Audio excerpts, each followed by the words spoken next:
कृष्णा माई का। राधा कृष्णा माई नाम की एक स्त्री जो राजस्थान से आई थी, बाल विधवा थी, बहुत छोटी उम्र में शादी हुई थी, बहुत छोटी सी उम्र में उनके पति खत्म हो गए थे। तो वो राधा कृष्ण का मूर्ति लेकर के सती होने जा रही थी। लेकिन उनको एक सन्यासी ने कहा कि तुम शिरडी जाओ। कहाँ राजस्थान है, कहाँ शिरडी है, राजस्थान और महाराष्ट्र में बहुत अंतर है। कहे कि तुम शिरडी जाओ, तुम कहीं मत जाओ, तुम सीधे शिरडी जाओ, तुम्हें सती होने की जरूरत नहीं है, तुम्हें साक्षात ब्रह्म के दर्शन होंगे। राधा कृष्णा माई राधे कृष्ण का मूर्ति लेकर के चली आई। कोई नहीं जानता है उनका नाम क्या है। और आई, बाबा को पूछते पूछते पूछते, शिरडी इतना आसान था, गांव था, देहात, पूछते पूछते आ गई। बाबा के कारण शिरडी थोड़ी सी फेमस तो हो ही गई थी। आ गई, जैसे ही आई, बाबा ऐसे पत्थर पे बैठे हैं आंख बंद करके। जैसे ही देखा कि राधा कृष्णा माई आ रही हैं, तो सामा बताना चाहते थे बाबा को कि कोई आई है आपको ढूंढते हुए। बाबा ने कहा आओ राधा कृष्णा माई, आंख बंद है बाबा की। बाबा ने देख लिया कि राधा कृष्णा आ गई। बाबा ने कहा राधा कृष्णा माई आओ। अब वो राधा कृष्णा माई ही उनका नाम पड़ गया। राधा कृष्णा माई वो पहली स्त्री हैं जिन्होंने बाबा को भोग लगाया।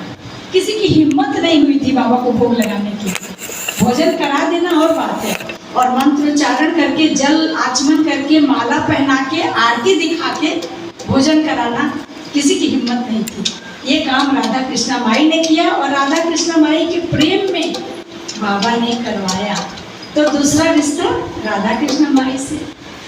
आखिरी बहुत सारे रिश्ते हैं, बीच बीच में कहानियों में मैं बताती भी हूँ, आगे भी बताऊंगी।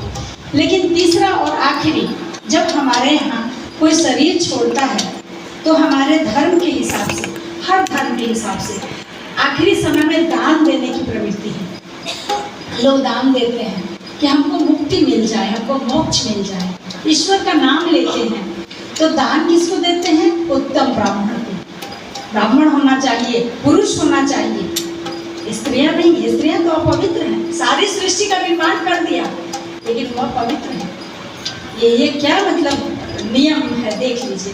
बाबा ने तोड़ा, और बाबा ने आखिरी दान एक स्त्री, लक्ष्मीबाई शिंदे उनका नाम है, आज भी आप शिरडी जाइए, बाबा ने उनको पहले 4 सिक्के और आखिरी 5 सिक्के, 9 सिक्के बाबा ने उनको दिए। 9 नवधा भक्ति, भक्ति में 9 भक्ति होती है, 9 प्रकार की, जिसमें एक भजन गाना की भक्ति है। और कलयुग में कहा गया है कि या तो नाम जप लो, न तो भजन गा लो, बाकी काम नहीं हो सकता। कौन करेगा इतने नियम? कमाना है, खाना है, माया के जंजाल में बंधे हैं, नहीं कर सकते। तो वो नवधा भक्ति का दान बाबा ने किसको दिया? लक्ष्मीबाई शिंदे, एक स्त्री को दिया। बाबा ने ये मिथक तोड़ा कि जरूरी नहीं है कि दान पुरुष को दिया जाए, दान एक उत्तम ब्राह्मण को दिया जाए, कोई जरूरी नहीं है। एक उत्तम व्यक्ति होना चाहिए, चाहे वो भंगी ही क्यों न हो, चाहे वो दलित ही क्यों न हो, वह उत्तम होना चाहिए, वो स्वच्छ होना चाहिए, हृदय से स्वच्छ, वस्त्र से नहीं, कपड़ों से नहीं। कपड़ों का कोई मोल नहीं है बाबा के पास। बाबा के वस्त्र तो कई दिन तक बाबा स्वच्छ ही नहीं करते थे, और हर समय हरि नाम और विष्णु सहस्त्र नाम का जाप करते रहते थे। तो साईं बाबा ने हमारी नारी शक्ति को बहुत महत्व दिया। नारी शक्ति को साईं ने कहा कि वो सर्वश्रेष्ठ है।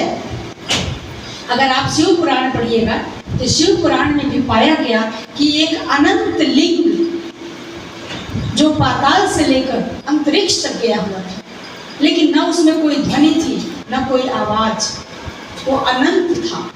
लेकिन उस अनंत लिंग को भी एक प्रकार, एक आकृति और एक शक्ति मिली। कब?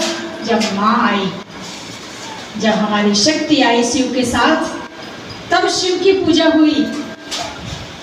तो आप ये न सोचना कि आप कम हो, आप कमजोर हो। शक्ति के बिना कोई काम नहीं हो सकता। और ऐसे भी कृष्ण भगवान की भक्ति में कहते हैं कि राधा राधा बोलो, कान्हा दौड़े आए। अगर कोई गोविंद शक्ति पाए तो राधा नाम जपे। तो प्रेम से बोलिए साईनाथ महाराज की। ओम साईनाथ।